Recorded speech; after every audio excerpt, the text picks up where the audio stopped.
Hello friends, आज हम question कर रहे हैं आगे कंटिन्यूसली। मेरे कुछ एग्जाम वगैरह थे, इसलिए मैं कंटिन्यूस वीडियो नहीं रख पाया था 2 दिन। शुरू करते हैं 35 से। Which of the following statement is not form part of Bohr models. Not मतलब बोहर मॉडल का पार्ट नहीं है।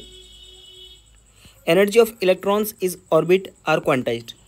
हाँ, एनर्जी तो बोहर मॉडल से अपन निकालते भी तो थे ना, अलग अलग लेवल की अलग अलग एनर्जी निकालते थे, और क्वांटाइज्ड होती है वो, और वो फोटोन के फॉर्म में होती है, कोई दिक्कत नहीं है।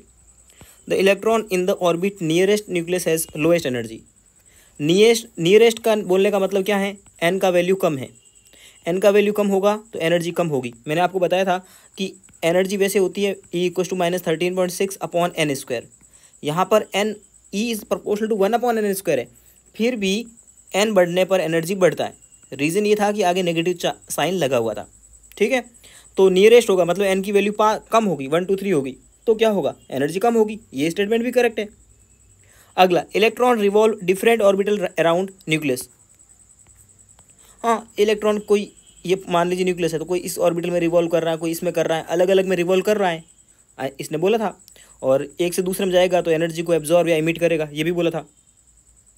ये वाला फोर्थ जो स्टेटमेंट है ना, वो अनसर्टिनिटी प्रिंसिपल है। देखते ही समझ में आ गया होगा। वेलोसिटी और पोजीशन दोनों को एक साथ मेजरमेंट नहीं कर सकते। ये स्टेटमेंट तो करेक्ट है, लेकिन ये हाइजेनबर्ग का अनसर्टिनिटी प्रिंसिपल है, ये बोहर का नहीं है। तो आंसर डी ऑप्शन होगा। ओके, अगला क्वेश्चन। ये आपको अलग अलग ऑर्बिटल दिए हैं, इनको आपको एनर्जी के अकॉर्डिंग इसको मतलब जमाना है। तो आपको एनर्जी का सबसे पहला रूल तो वही होता है, N+L रूल। ठीक है, और एन और एल की वैल्यू आपको बता चुका था मैं फॉर्मूला में। एन क्या होता है? जो इसके आगे लिखा वही एन है, 4n है। एल कितना है? एल एस के लिए 0 होता है, पी के लिए 1 होता है, डी के लिए 2 होता है, एफ के लिए 3 होता है। एंड एल की वैल्यू, तो डी के लिए कितना हो जाएगा? 2। तो कितना हुआ? N+L 6 हो गया। इसमें कितना होगा? 5 प्लस पी की वैल्यू कितनी है? 1, 6 हो गया। और उसके बाद में 5f, तो 5 प्लस एफ की वैल्यू कितनी? 3, 8 हो गया। और 6 और p की वैल्यू 1, 7। तो सबसे ज़्यादा N+L की वैल्यू तो 5f के लिए आ रही है, तो 5f सबसे आगे आएगा। 5f के बाद में 6p आएगा। अब इन दोनों के लिए N+L वैल्यू बराबर है। जब N+L वैल्यू बराबर हो तो n की वैल्यू को देखते हैं। अगर N+L बराबर हो तो अपन क्या देखते हैं? जिसमें n की वैल्यू ज़्यादा होगी उसकी एनर्जी ज़्यादा होगी। तो n की वैल्यू किस में ज़्यादा है? इसमें ज़्यादा है, तो 5 की p की एनर्जी ज़्यादा होगी। अगला है एंगुलर नोड। आपको डायरेक्ट फॉर्मूला लिखाया था मैंने, एंगुलर नोड कितने होते हैं बताया था। रेडियल नोड थे L, रेडियल, ठीक है, रेडियल नोड थे L। एंगुलर थे N-L-1, और टोटल जब करते थे तो इनको सम कर देते थे, N-1 टोटल। तो यहाँ आपको बोला एंगुलर, तो N कितना दिया है? अपने से पूछ रहा है किस में होंगे, 3 किस में होंगे, है ना। तो सबके एंगुलर नोड अपने निकाल देखते थे। इसके एंगुलर नोड कितने होंगे? N कितना? 5, माइनस L कितना आता है P के लिए? 1, और फॉर्मूले का 1, तो कितने आया इसके नोड? इसके नोड आ गए हैं 3। पहला ही आंसर आ गया आप इसमें।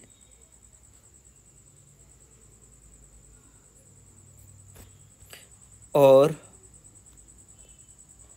ये बोल रहा है एंगुलर नोड 3 निकले, ठीक है। ये बोल रहा है एंगुलर नोड भी 3 है एंड टोटल नोड भी 3 है, तो अलग हो सकता है। पहले एंगुलर नोड निकालते हैं, 3D के भी निकालते हैं। तो N-L-1, तो इसका नोड आ गया 0, तो ये तो ऑप्शन नहीं हो सकता। 4F को देखते हैं। N-L कितना हो जाएगा? L की वैल्यू इसके लिए 3, -1, तो इसके लिए भी एंगुलर नोड 0, तो ये भी ऑप्शन नहीं हो सकता। 6D,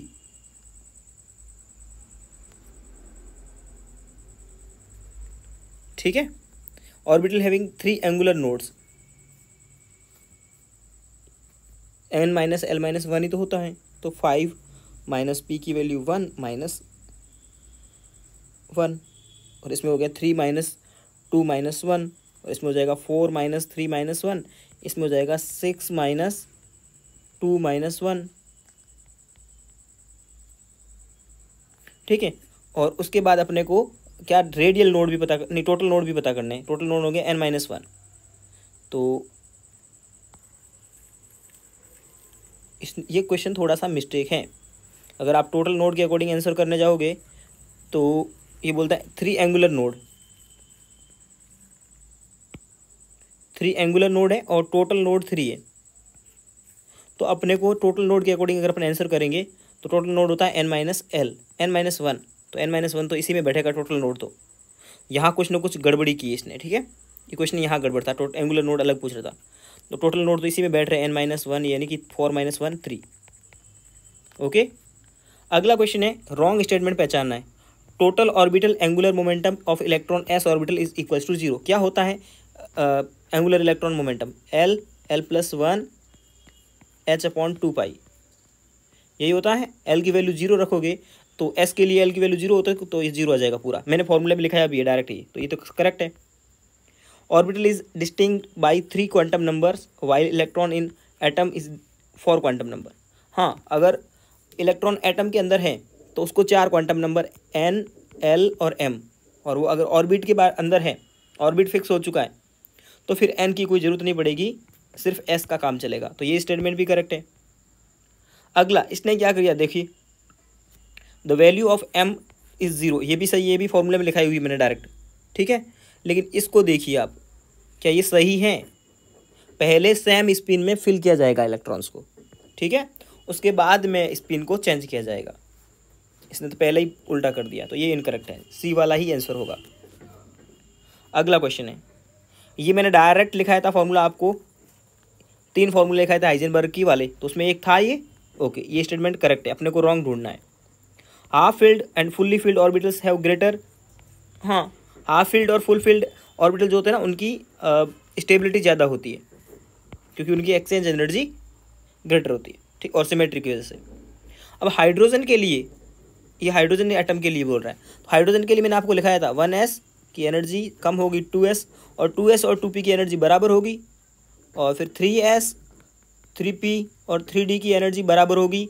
ये हाइड्रोजन लाइक एटम के लिए था और एनसीईआरटी में लिखा था, मैंने फॉर्मूले में भी लिखाया था, ठीक है। तो ये इनकरेक्ट स्टेटमेंट है, ये बोल रहा लेस, मतलब लेस देन नहीं होगी, बराबर होनी चाहिए। अपन ने फॉर्मूला भी कवर किया था और यहाँ पे भी कवर किया था। अगला क्वेश्चन है, how many electron can fit orbital for the orbital. अब एक ऑर्बिटल में सिर्फ 2 इलेक्ट्रॉन आ सकते हैं, भले कोई सा भी ऑर्बिटल हो, भले एस का हो, प्री का हो। ये कौन सा ऑर्बिटल है पता कर लेते हैं, ये 3 और थ्री पी ऑर्बिटल है। अब 3p में 3 ऑर्बिटल होते हैं, ये बात अलग है, लेकिन एक ऑर्बिटल में तो 2 ही इलेक्ट्रॉन आएंगे ना, वो अपोजिट स्पिन के, ठीक है। अगला है, D orbital will have electron density along the axis, ठीक है। तो ये एक थ्योरी वाला क्वेश्चन आ गया है, अलोंग द एक्सिस किसके लिए होता है? dxy और dyz के लिए होता है, याद रखना अपने को।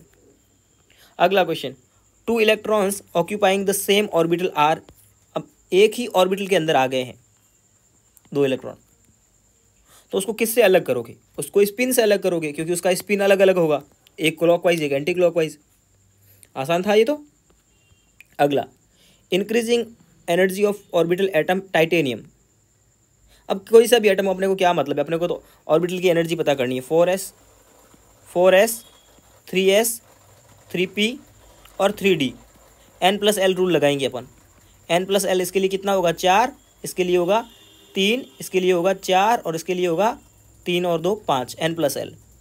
सबसे ज़्यादा एनर्जी हो जाएगी 3d की, तो 3d की एनर्जी सबसे ज़्यादा होनी चाहिए। उसके बाद किसकी होनी चाहिए? 3p और 4s में से 2 l की n+l बराबर आ गया तो n देखेंगे, तो फिर आ जाएगा 4s आ गया। ओके, बोलता है Fe+2 के इलेक्ट्रॉन नॉट इक्वल। Fe+2 का इलेक्ट्रॉनिक कन्फिग्रेशन 3d6 4s2 होता है। अब Fe+2 कर रहा है तो ये 4s2 के इलेक्ट्रॉन बाहर चले जाएंगे तो 3d6, ठीक है। तो d इलेक्ट्रॉन ही पूछ रहा था अपने से, तो d में कितने इलेक्ट्रॉन हो गए? 6 इलेक्ट्रॉन हो गए। अब बोल रहा है d इलेक्ट्रॉन Fe, अब Fe हो भले Fe+ हो +2 हो, d इलेक्ट्रॉन तो इसमें भी 6 ही होगा। s electron in magnesium, magnesium के इलेक्ट्रॉन पता करते हैं 1s² 2s², 2p6 और 3s2, कितने हुए? 2 4 6, ये भी 6 हो गए। p electron in neon, neon का क्या होगा?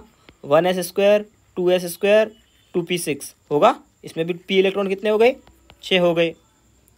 क्लोरीन के p electron 1s², 2s², 2p6, 3s², 3p5, कितने इलेक्ट्रॉन हो गए p वाले? 6 और 5 11, इसमें इलेक्ट्रॉन अलग आ रहे हैं। ओके, अगला, ये मैंने आपको डी ऑर्बिटल का एंगुलर ऑर्बिटल मोमेंट पहले ही बता चुका था, कितना होता है, म्यू इक्वल्स टू मी ए बोलते था एंगुलर, एल प्लस 1 h/2 और फॉर्मूले में मैंने कवर करवाया था। ओके, तो एल की वैल्यू कितनी रखोगे डी के लिए, 2 रखोगे, 2 प्लस ये एल प्लस 1 होगा, ठीक है, 2 प्लस 1, तो ये अंदर हो जाएगा 3 × 2 √6। डायरेक्ट भी याद करने के लिए बोला था आपको और सॉल्व भी करवा दिया हूँ। अगला है maximum number of orbitals can identify within following quantum numbers. N दे दिया आपको 3, अब 3 में क्या हो सकता है, 3s हो सकता है, 3p हो सकता है, 3d हो सकता है, ठीक है। उसके बाद में l की वैल्यू फिक्स कर दी, इसमें तो l की वैल्यू 0 होगी, इसमें p 1 होगी और इसमें 2 होगी, तो अब ये वाले ऑर्बिटल नहीं आएंगे, यही आएगा। अब p में कितने आते हैं, 3 ऑर्बिटल आते हैं, लेकिन उसमें भी इसने 0 कर दिया, तो ये px py होता है, px ये py और ये pz के लिए ही m 0 होता है, इनके लिए -1 और इसके लिए +1 होता है। तो m की वैल्यू फिक्स कर दी, मतलब कितना ऑर्बिटल है, एक ही ऑर्बिटल है। ओके, अगला क्वेश्चन वापिस ये अलग है, चलो n बराबर 3, तो n बराबर 3 मतलब और l बराबर 1 मतलब 3p की बात कर रहा है, और उसने m फिक्स कर दिया। m फिक्स करने का मतलब है उसमें सिर्फ और सिर्फ कितना होगा, एक ऑर्बिटल होगा, और उस ऑर्बिटल में एक ऑर्बिटल में कितने इलेक्ट्रॉन आ सकते हैं, इलेक्ट्रॉन पूछे इस बार इसने, तो एक ऑर्बिटल में 2 इलेक्ट्रॉन आ सकते हैं अपोजिट स्पिन वाले। ओके, अब गैडोलियम का इलेक्ट्रॉनिक कन्फिगरेशन पूछ लिया इसने, तो गैडोलियम का इलेक्ट्रॉनिक कन्फिगरेशन होता है, बहुत बार पूछा हुआ क्वेश्चन है, मोस्ट इंपॉर्टेंट है, ठीक है। वो गाना आता है चलती है क्या 9 से 12, तो आपको इसमें याद रखना 7 से 12। हालांकि मैं इसकी डी ब्लॉक के मैंने 3D 4D और 5D और 6D डी ब्लॉक के लगभग सारा का वीडियो बना दिया, इलेक्ट्रॉनिक कन्फिगरेशन का एफ ब्लॉक का भी बना दूंगा, लेकिन अभी गैडोलियम बहुत इंपॉर्टेंट है, याद रख लीजिए 7 से 12, ठीक है। बोलता है सब सेल कितने होंगे इसमें, ठीक है, बोलता है l बराबर 3 और n बराबर 4, l बराबर 3 है, n बराबर 4 है, तो 4 में क्या आता है, 4s आता है, 4p आता है, 4d आता है और 4f आता है। n की वैल्यू 4 थी, इसीलिए सब 4 वाले लिखे। उसके बाद में l की वैल्यू 3 है, l की वैल्यू 3 किसके लिए होती है, सिर्फ f के लिए होती है, मतलब कि f की बात करता है, बाकी वाला सबको हटा दो। तो f में कितने ऑर्बिटल बनते हैं, f में ऑर्बिटल बनते हैं 7, 1 2 3 4 5 6 और 1 ही 7, और 7 ऑर्बिटल में कितने इलेक्ट्रॉन आ सकते हैं, मैक्सिमम 14 इलेक्ट्रॉन आ सकते हैं। ओके, क्वांटम नंबर पूछ रहा अपने से z बराबर 37 पे। अब आपको पहले z बराबर 37 पे आएगा कौन, इसके बारे में पता होना चाहिए, ठीक है। z बराबर 37, देखिए 36 पे आपको पता है नोबल गैस आती है, तो 37 पे श्योर है कि s ब्लॉक आएगा, ठीक है, s ब्लॉक का भी सोडियम फैमिली वाला, तो ये आ जाएगा रूबिडियम आ जाएगा। समझ में आई बात, कैसे मैंने कहा, क्योंकि 36 पे नोबल गैस आती है, तो 37 पे रूबिडियम आना है, तो s ऑर्बिटल का हो गया वो। s के लिए l की वैल्यू, पहले क्वांटम नंबर पूछा, मतलब n l m और s इस ऑर्डर में ही पूछा है, तो l की वैल्यू कितनी होगी, s के लिए 0, ये ऑप्शन नहीं हो सकता, ये नहीं हो सकता, 0 होगी, ठीक है। और रूबिडियम आता है कौन से में, 5th वाले में, कोई दिक्कत नहीं होनी चाहिए। चलिए बाकी अपन करेंगे नेक्स्ट वीडियो में, क्योंकि मेरा कल और एग्जाम है, मैंने वीडियो की कंटिन्यूटी रखने के लिए आज वीडियो बना दिया ताकि आपको थोड़ा बुरा ना लगे, ठीक है। नेक्स्ट अपन कल वीडियो करेंगे एक और।